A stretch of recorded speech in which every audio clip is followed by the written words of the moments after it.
Welcome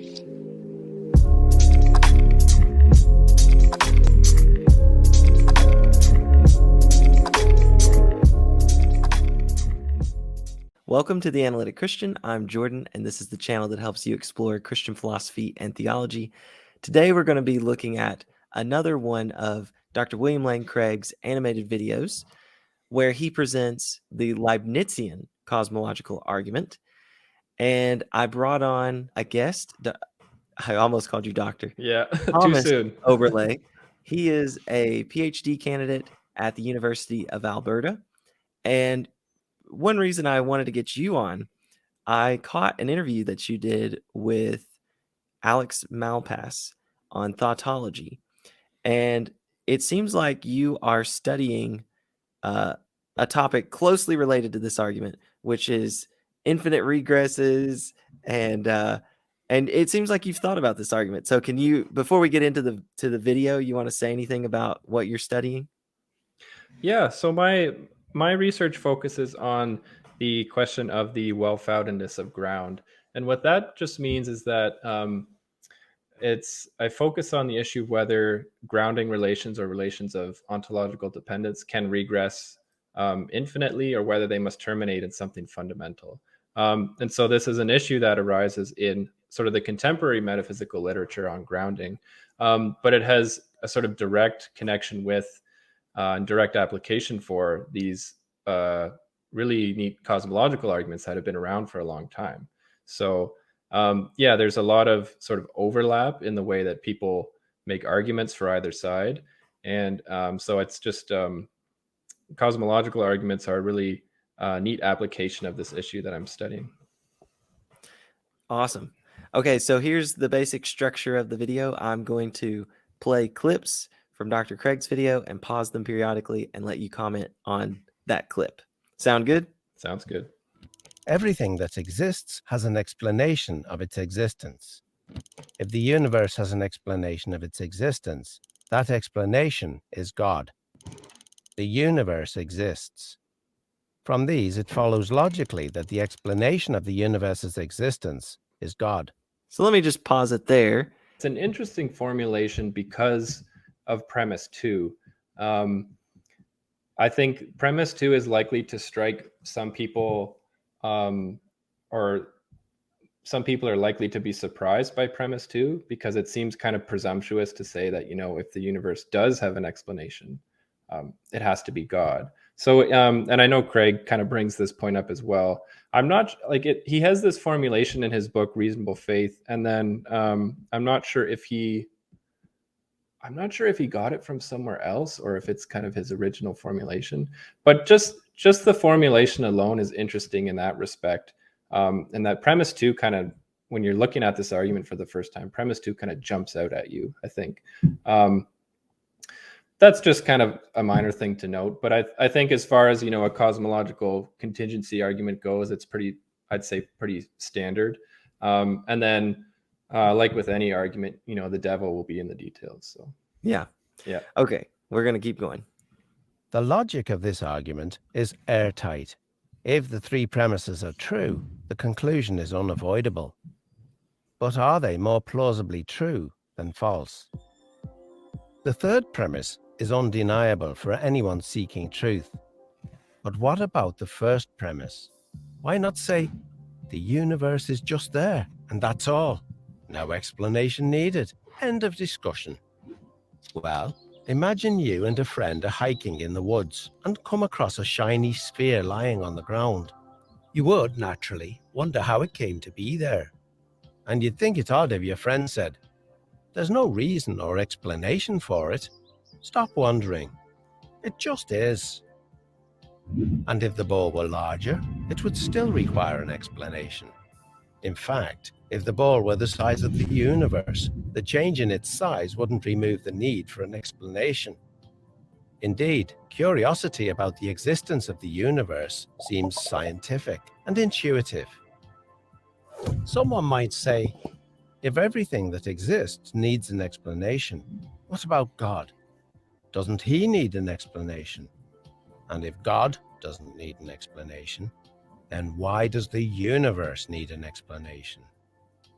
To address this, Leibniz makes a key distinction between things that exist necessarily and things that exist contingently.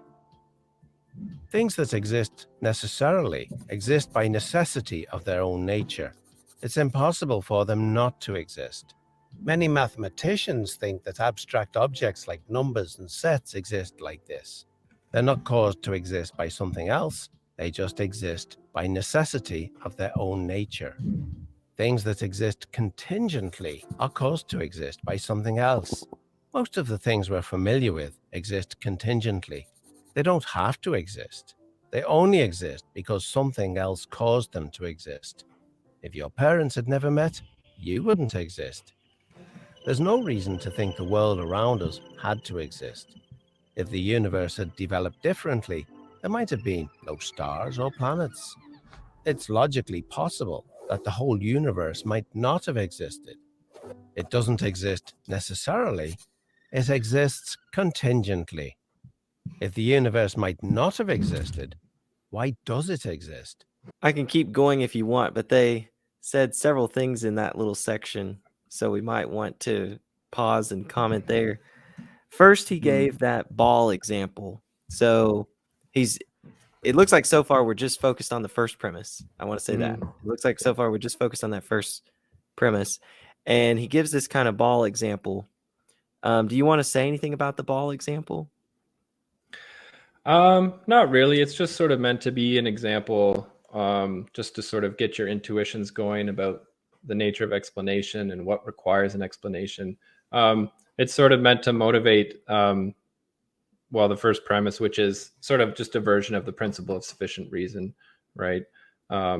Which I'm fairly sympathetic with, depending on the formulation. There has been a lot of pushback sort of historically against the principle. Peter Van Inwagen had a kind of famous objection to it, which it's not really worth getting into the details here, but there's been a lot of sort of comeback or a lot of sort of recent activity in the metaphysics, sort of revitalizing approaches to the principle of sufficient reason. So that issue, it could either go, it could kind of go either way. It's not, I would say it's not quite as controversial as it once was, maybe 15, 20 years ago. And then, does God have an explanation? Was the next part of after the ball example, they say, you might think that first premise would commit us, the person making the argument, I should say, whoever makes this argument, they'd be committed to saying, yeah, God has an explanation then, if they're to defend that first premise. Yeah, it's very wide open the way he's going to reformulate it in a moment. But as it stands, everything that exists has an explanation of its existence. That's a universally quantified statement, right? So that would include God, because he's obviously an existing thing. So I could say more about that now, or you could. I'll go ahead and finish. I'll go ahead and finish the clip. Sure. Adequate explanation for the existence of a contingent universe is that its existence rests on a non-contingent being, something that cannot not exist because of the necessity of its own nature. It would exist no matter what. So, everything that exists has an explanation of its existence, either in the necessity of its own nature or in an external cause.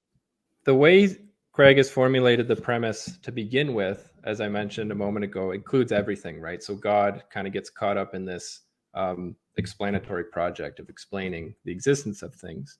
And the obvious issue that he raises that someone might have with this is that we seem to be demanding an explanation for the universe, right? Where the arguer is assuming that, or making the case that the universe just can't be this brute fact, right? That's unexplained. So we need to invoke God to explain it. But then you might just wonder, isn't this just pushing the problem back a step, right? So now you've just sort of appended one further cause to the chain of things that needs a causes. And then the issue becomes, what causes God? And to get around this issue, the issue then will be, well, if you're just introducing one more cause to the chain of causes and it's going to end uncaused, just as the universe supposedly was, why are we doing this in the first place, right? Why are we adding God as another billiard ball to the end of the causal chain, right?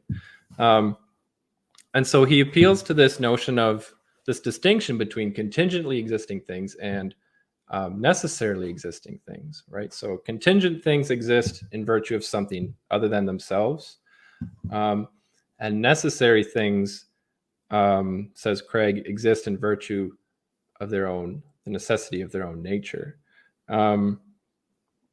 And this is, I think, a real point of tension for somebody who's skeptical of this argument, because the notion of something's existing in virtue of by the necessity of its own nature carries certain conceptual difficulties that make it not, to my mind, not the most straightforward solution to this problem. Or at the very least, I think the atheist might, or someone who's skeptical of this argument, might not find it so palatable. So the first thing we could say is that you do need to distinguish between things that exist necessarily and things that exist by the necessity of their own nature. So those two notions sometimes get conflated, but they're not the same thing. So something that exists necessarily, we could just say in terms of possible worlds, it just exists in every possible world, right? There's no sort of possible scenario where the thing does not exist. And you might think numbers or abstract objects are like this. But when you say that something exists by the necessity of its own nature, that's a much, much more substantive, thicker notion. It goes beyond the sort of modal notion of just existing in every world. What you're saying is the thing, it's in the nature of the thing itself to exist. And the difference here is things that exist in every possible world can still be, they can still have explanations, right? So you might think that certain mathematical truths are necessarily true and they exist in every possible world, but nonetheless, they can still obtain in virtue of other things, right? So they don't exist by the necessity of their own nature. So I think it's important to keep that distinction apart, or to keep those two notions separate. Now, the issue I have with this notion of God existing in virtue of sort of the necessity of his own nature is that it's a bit, it carries conceptual difficulties and it's a bit vague. It almost seems to amount to a form of self-explanation, right? You're saying that God somehow carries within himself his own existence, right? It's God doesn't exist in virtue of anything else. He just exists in virtue of himself, in virtue of his nature. And that's interesting because then it seems to make explanation a reflexive relation, okay? A relation that something can bear to itself. And that's problematic insofar as you think explanation in general just has certain properties, right? So typically people will assume that explanation is asymmetric, which would entail its being irreflexive, that something can't explain itself. And this actually comes up with Aquinas, but a lot of theists will sort of follow, or at least classical theists will follow the Thomistic route, where they'll say God's existence just is his essence, right? So they make no distinction between God's existence and his essence. And so if Craig wants to sort of cash out this notion of something's or God's existing by the necessity of his own nature by saying, well, God's existence just is his essence, then that is more or less a relation of identity, right? God's existence just is his essence. That's an identity relation. And identity is not an explanatory relation. It's a reflexive relation, but it doesn't carry sort of explanatory weight. So that's one way to sort of push back against this argument at the first premise. You're kind of asking the atheist to say, well, look, you can't have a brute universe. You can't have a universe that exists with no explanation. So I'm going to give you this cause, and it's God. And then, the atheist is going to say, okay, but now you're asking me to take on this additional theoretical posit of God's existence at the expense of these conceptual difficulties that come along. And I should note as well, you don't necessarily need to have this notion of God's existing in virtue of his own nature as this sort of almost self-explanation, like God explains himself. You could say God's existence is a brute fact, but then you've got to deal with the sort of competing costs and benefits of God as an explanatory theory of God's explaining the universe as a brute fact versus the universe just being a brute fact, right? So then you have to weigh the sort of costs and benefits of each. Yeah. Okay. A couple of thoughts there. I think from what I know of Craig, he's definitely not going to go the route of saying that God's essence just is existence. He's not going to make that identity claim. He's going to have to say something else. It's hard to know what to say, right? Like you're right. Not everybody will take the Thomas line. I think Leibniz, it's been a while since I've read Leibniz, but I think he says something to the effect that God's existence sort of flows from his essence. So maybe it's not an identity relation, but then however you want to understand flowing from, then you're just you've got a bootstrapping problem then, right? Because if God's existence flows from his essence, then surely his essence must first exist to get his existence from, right? So then you've still got this problem, right? And understanding how God somehow exists in virtue of himself.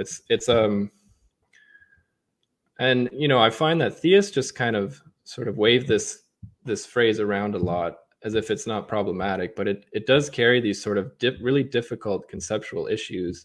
And I think it's just worth sort of being upfront about it. Like, to someone who's skeptical of the argument, or to the atheist, it's maybe a pill they're not quite willing to swallow. Mm-hmm. One thought I had before we move to the second premise, unless you had another point about the first premise, we can do that. I wondered if the first premise could be restricted rather than saying everything has an explanation of its existence. You just say contingent things have an explanation of their existence. And it seems like you could run the argument the same way. Maybe you need a premise that's like the universe is contingent. So the universe needs an explanation of its existence.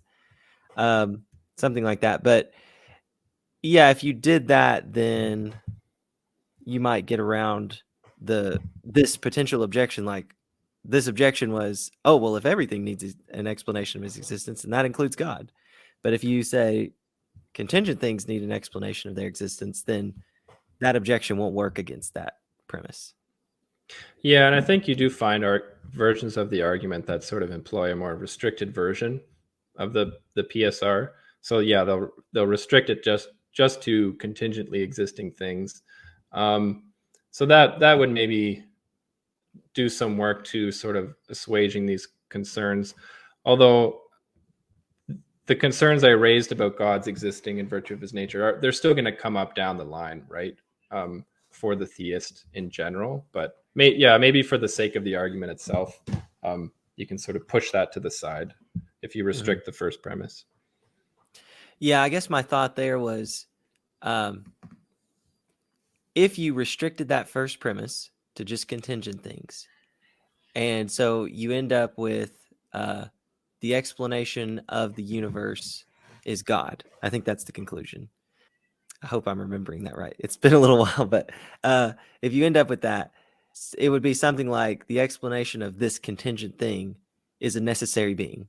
Like, once you fill out the story, that's what you're really saying. The explanation of this contingent thing is a necessary being. But that doesn't commit you to saying anything about how that being exists necessarily. You don't have to say like the necessary existence flows from its essence or something like that. or its necessary nature or anything like that. You can just leave that open. You can about how it is that this being exists necessarily. You can just stop at it exists necessarily.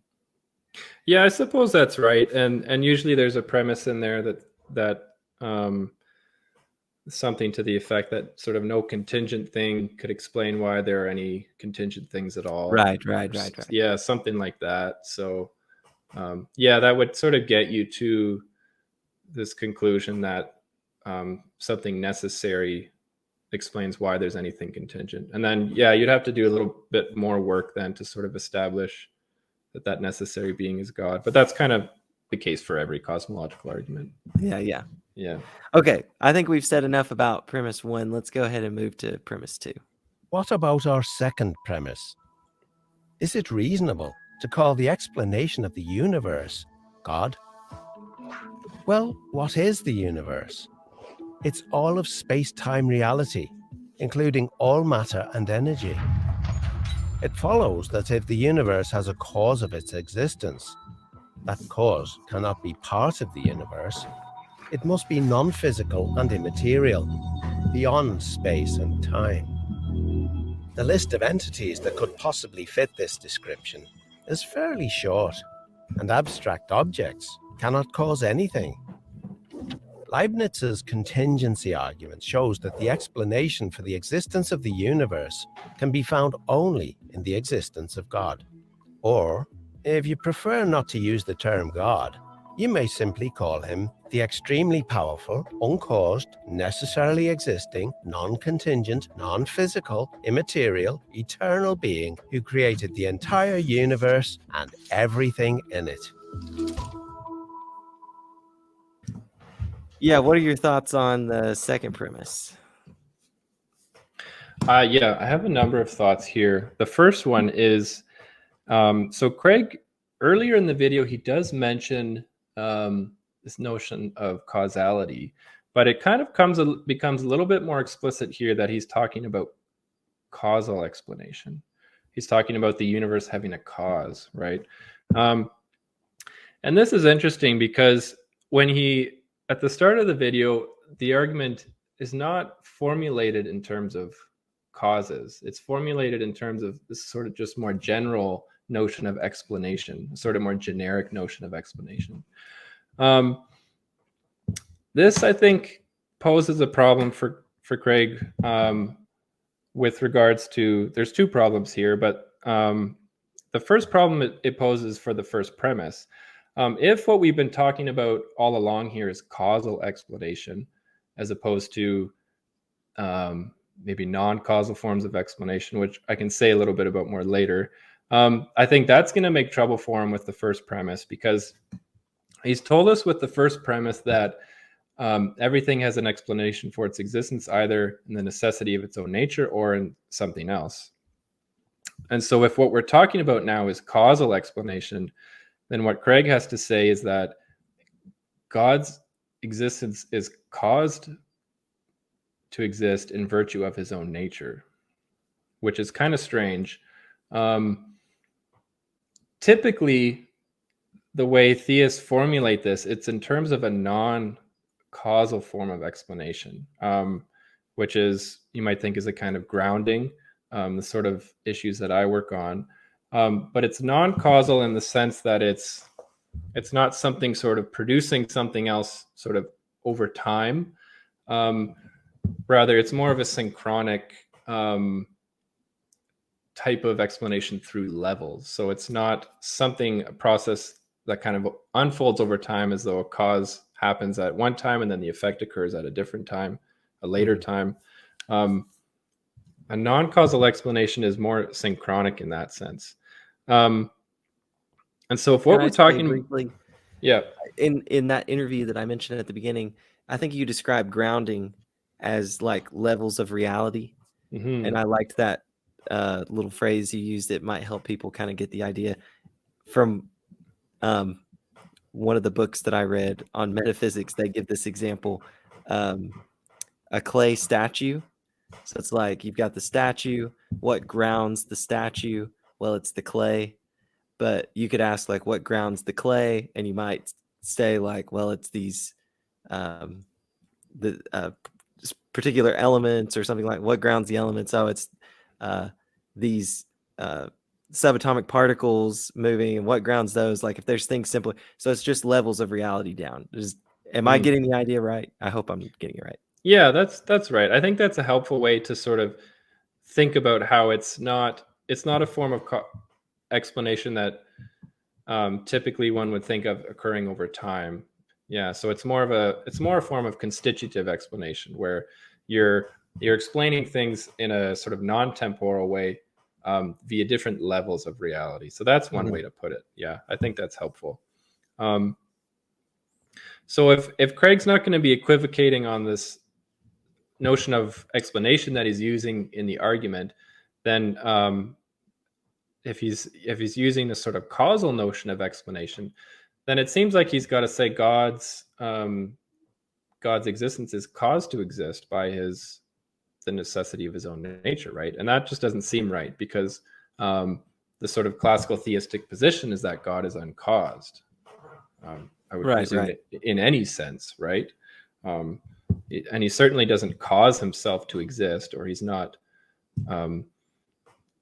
He doesn't exist in virtue of his own nature in a causal sense. So I think that's just one issue I would point out there. If we're going to be consistent with the argument, then we need to, I think, employ this more non-causal notion of explanation, or grounding, or what some would call metaphysical explanation.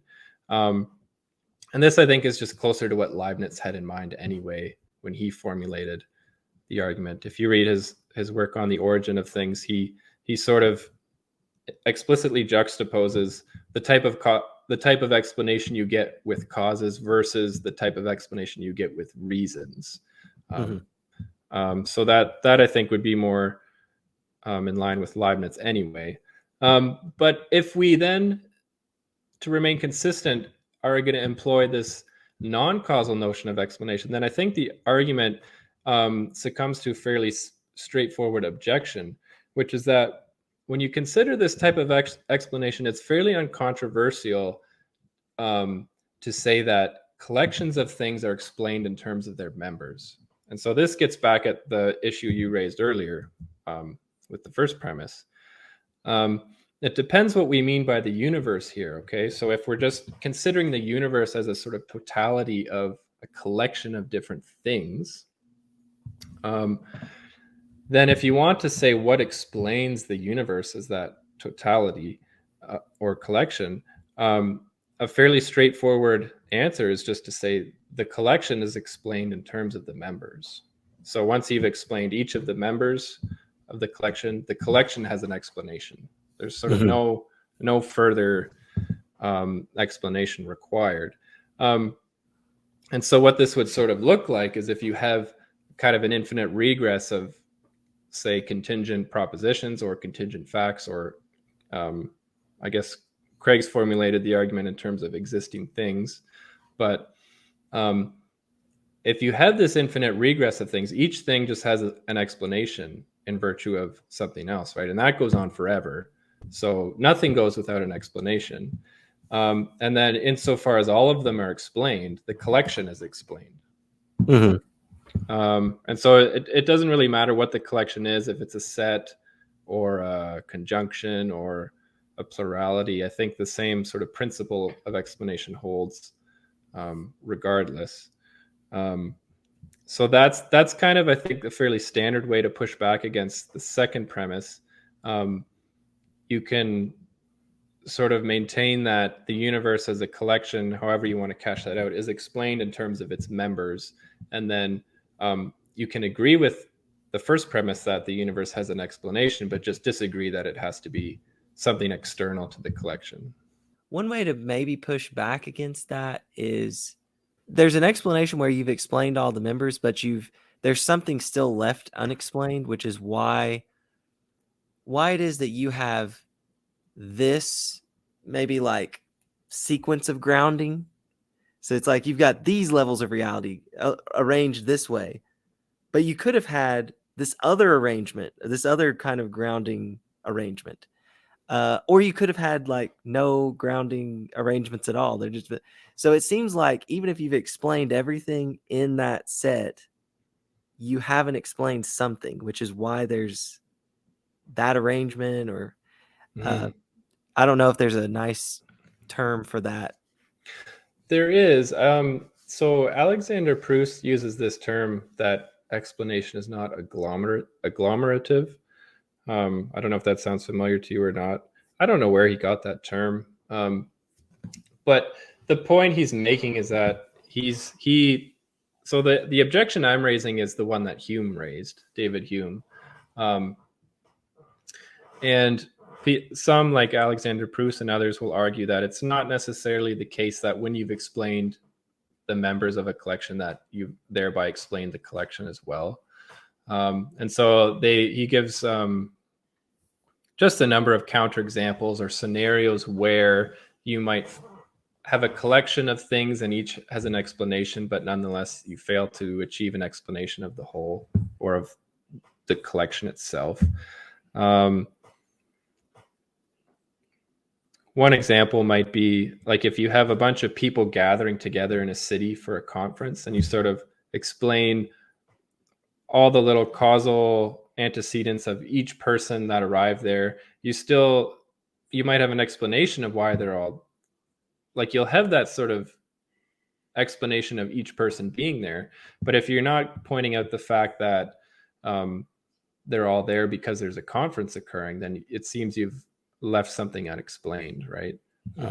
Just kind of pointing out the antecedent conditions that got each person to that city doesn't give you an explanation that they're all there for the conference, right? So yeah, there are sort of counterexamples to this sort of principle that if you've explained each member, then you've explained the collection.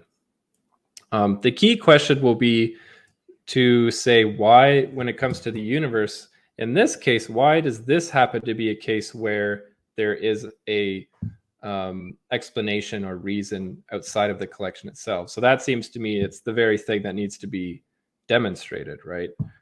So kind of pointing out the fact that there are cases where it seems insufficient to explain the collection in terms of the members doesn't do a whole lot to tell us in the present case of the universe's existence why we might need to have an explanation of the universe as a whole or as a collection. So I'm still thinking through this. When I push back, it's not I'm trying to defend the argument. I'm not at all. I'm just like, I want to think through it.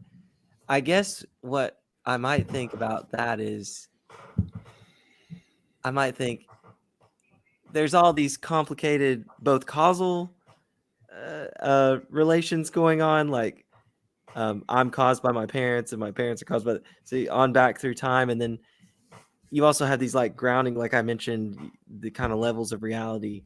But I guess the very possibility, because we're assuming here the universe is contingent, very possibility that you could have had a totally different sequence of causes and effects, and a totally different, or no sequence of causes and effects at all, or no sequence of grounding relations. The very possibilities of those, that those could have been, it seems like you need an explanation of why this set of causes and effects and grounding relations exists, rather than, maybe that's the term I'm looking for, a contrastive explanation. Why this rather than that. And giving an account of like all the members doesn't give you a contrastive explanation. Yeah, it's that's one way of putting it. I'm not sure that there's a sort of form of explanation that is sort of genuinely contrastive, that's sort of its own form of explanation. I think some have argued that there is, so that's maybe a controversial statement. But yeah, there's something about the argument that it captures, I think, this sort of the contingency of things, right?